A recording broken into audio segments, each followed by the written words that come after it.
Hi friends, இன்றைக்கி TNPSC 2026 எக்ஸாமுக்காக நான் என்ன படித்தேன்னா, எப்போதும் போல் current affairs November 7 current affairs Sanju current affairs சேனலை பார்த்து நோட் பண்ணி எழுதி வச்சுக்கிட்டேன். நெக்ஸ்ட்டு தமிழ் படித்தேன்.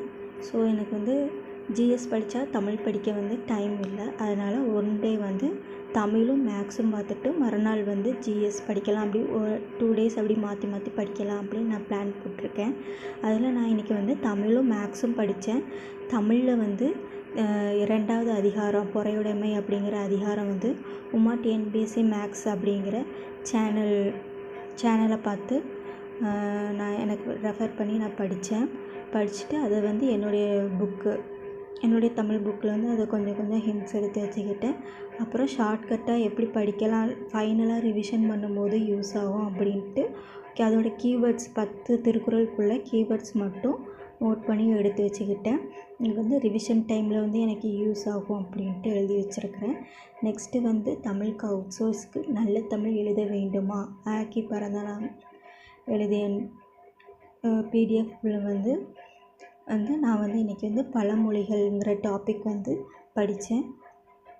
அதில் பழமொழிகள்ங்கிற டாப்பிக்கில் நிறைய பழமொழிகள் இருக்குது. அதை ஜஸ்ட் ரீட் பண்ணிக்கிட்டேன். பழமொழிகள் நம்மளால் படிக்க முடியாது, மனப்பாடம் பண்ண முடியாது. ஜஸ்ட் ரீட் பண்ண நம்மளுக்கு மைண்டில் ஆட்டோமேட்டிக்காக ஸ்டோர் ஆகிடும். நெக்ஸ்ட்டு மேக்ஸுக்கு ஸ்கூல் புக் மேக்ஸ் டாப் 7 அப்படிங்கிற யூடியூப் சேனலை பார்த்து ரெஃபர் பண்ணேன். அதில் ஸ்கூல் புக்ஸ் மேக்ஸ் ஒரு 43 சம்ஸ் கிட்டே இருக்குது.